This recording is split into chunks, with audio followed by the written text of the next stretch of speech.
What's up, people? Fizz out here, and I've got another review request for you guys. This one courtesy of Purple J. And Purple J has requested that I discuss a movie that is very near and dear to my heart, based on a book that is also very near and dear to my heart. I'm talking about American Psycho from the year 2000, directed by Mary Harron and starring Christian Bale. Now, I feel like I'd be remiss if I didn't talk about the book and the controversy surrounding that book before I segue into talking about the movie. So I'll start talking about American Psycho, the book, written by Bret Easton Ellis, which is very near and dear to my heart because that is the book that turned me into a reader. Now, I first read the book. This was shortly after I had seen the film for the first time. When I saw that it was based on a book, I just had to get it. I ran to eBay or half.com, I don't recall. I purchased a secondhand copy for a couple of bucks. And I did something that up to that point I'd never done. I sat down and I quietly read a book. Now, up to that point before, I just didn't, it wasn't in me. It just wasn't in me to turn the TV off, turn the gaming console off, turn the stereo off, turn the computer off, and just sit quietly and read black words on a white page and let my mind do the rest. It just wasn't in me. I didn't have it in me. American Psycho turned me into a reader. So I'll always love that book, and I'll always have just nothing but respect for the author, Bret Easton Ellis. I've read all of his other books. That book is what turned me into a reader. So, I mean, I just... all the kudos in the world to the book American Psycho and to the author, Bret Easton Ellis. But the book, back in 1991, when it was said to be published, so controversial. Highly, highly controversial. And keep in mind, not a page of it had been published up to this point. No one outside of Mr. Ellis, his editor, or the publishing house had read even a page of American Psycho. It was just the thought of American Psycho. The synopsis of American Psycho was enough to rally feminist groups to protest and picket. Mr. Ellis was called a misogynist. He received death threats. It got so bad that the publishing house dropped the book. They washed their hands of it and they walked away. Now, eventually another publisher picked it up, they published it, and American Psycho became an instant bestseller based on the controversy surrounding it. Fast forward to the late 90s, the movie is going into production, and I think it's interesting that the movie was called, Anti-Woman, and yet it's being directed by Mary Harron, who is a feminist. Mary Harron was set to direct, Christian Bale was set to start, and then they were both shown the door because Oliver Stone abruptly became interested in the project. And of course, name recognition from Oliver Stone. He brought with it Leonardo DiCaprio and Cameron Diaz. And the Lionsgate saw, we've got a potential blockbuster on our hands at this time.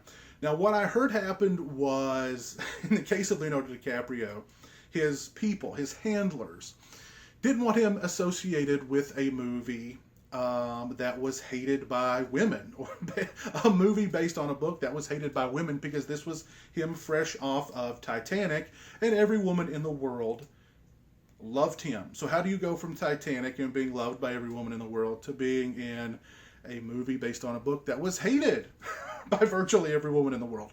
So they pulled him. Oliver Stone left. Cameron Diaz left. They brought back in Mary Harron and Christian Bale, very fortunately, and the movie was made. I don't remember hearing very much about it upon its initial release. I remember hearing a little bit about the controversy. Of course, the title, American Psycho, definitely sticks in your mind. So I knew enough about it that when I was first introduced to the movie on VHS, as a matter of fact, it was a VHS screener. A buddy of mine worked in a video store at the time that I hung out in constantly. And it's kind of like when Vincent Vega opens up that briefcase and that bright light shines out at him. That's what it was like when my buddy opened the door to the screener closet. and I saw just stacks and stacks of VHS screeners. Now, what a screener was to video stores back in the day, say a studio or a company was releasing a movie on home video, they sent out screeners to video stores and basically saying, this is our product, this is the movie, how many do you want? Do you want to buy it? How many? And so on and so forth. So I was privy to a lot of VHS screeners back in the day, and American Psycho was the very first one that I brought home. I watched it, and I was in love. I was absolutely in love. There's a lot going on in American Psycho, but really at the center of it is the performance of Christian Bale as Patrick Bateman, which is a performance for the ages. What a performance. That performance, for a lot of people, put Christian Bale on the map, but for me, definitely. Now, I'd seen Empire of the Sun, but I didn't link the adult actor in American Psycho to the kid in Empire of the Sun until much later. But that performance, oh my God. What a riveting, amazing, hilarious, chilling, oddly endearing performance. And the thing with American Psycho, the book and the movie, people just get caught up in the violence of the book and the movie. Now, the violence in the book is incredibly graphically detailed, but everything in the book is graphically detailed. There are pages upon pages of detail dedicated to what people are wearing, all the way to their cufflinks, to what brand of glasses are on their heads. So pages and pages of that kind of description. And when it gets to the violence, it's the same. Pages and pages of graphically detailed torture and violence. Now, of course, that's really cut back a lot in the movie. The movie focuses really more on the comedic, satirical part of American Psycho, but it's still violent. But there's a lot going on in the movie. When I think of American Psycho, I think of a period piece. I think of a portrait of men behaving badly. I think of a satire of 80s excess, shallow materialism, that whole era, that me, Reaganomics, etc., etc. And all those things are very, very well done. It's a hilarious movie. Yes, it's a period piece, but the themes in it are so universal. They just transcend eras. They transcend time periods. So, Patrick Bateman's talking about Huey Lewis and the News and Whitney Houston and, 80s styles and 80s movies and music, etc., etc. But really the themes in the movie just transcend era, really. And really powerful themes in the film as well. Patrick Bateman comes off like it's oddly endearing. He's a character who he's a 27-year-old stockbroker. He has seemingly everything: wealth, power, an amazing lifestyle, surrounded by beautiful women. Great apartment, the best of everything. But his life is so empty that for him to even feel anything, he must resort to torture and murder. And there's this whole thing, too, in the book and in the movie as to whether or not it's all happening just in his head or how much of it is happening in his head. And the movie kind of spells it out a little more than the book does. The book is a little more ambiguous with it than the movie.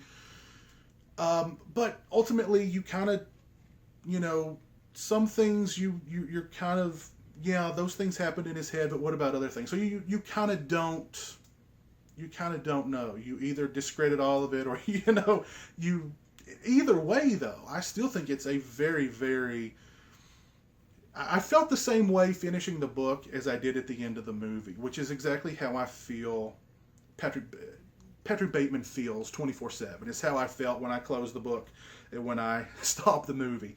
And that's just cold and icy and empty. And I think that's absolutely on purpose from Bret Easton Ellis's part and from Mary Herron's part. They wanted you to give you that insight into what it's like to be Patrick Bateman. And I cannot say enough good things about the movie. the phenomenal performance from Christian Bale. It's so well written. It's so funny. It's so satirical. It's a blistering satire of everything that was wrong with the 80s and some things that were kind of cool with the 80s. Just a blistering satire of that era. And like I said, a portrait of men behaving badly. Men behaving very, very badly. Great cast as well. Reese Witherspoon is in the film. Samantha Mathis, Willem Dafoe, Jared Leto, Justin Theroux. Just a bunch of really great actors in this film as well. As I said, exceptionally well written, exceptionally well directed. Just such a good movie. If you've not seen American Psycho, by all means, go out and watch it. If you've seen American Psycho and you love it, by all means, go out and get the book and read it too. There's enough between the book and the film that are alike that you'll love it for that aspect too. But I think you'll love the book because it goes a little bit deeper. It is a darker portrait of Patrick Bateman. Like I said, the movie kind of focuses more on the comedic elements. There's a lot of comedic elements in the book, but the book is a lot darker, I think. But I love them both. I love both, and I highly recommend both to you. So thanks so much for the recommendation, Purple J. I'm surprised I've not done, as much as I love American Psycho, and I've talked about it in videos here and there, both the book and the movie, in videos here and there on my channel, but I've really not done a sit-down video like this just to talk about American Psycho. So thank you, Purple J, for the recommendation. I appreciate it. Thanks to all you guys at home. I appreciate it. Take care, and until next time, peace.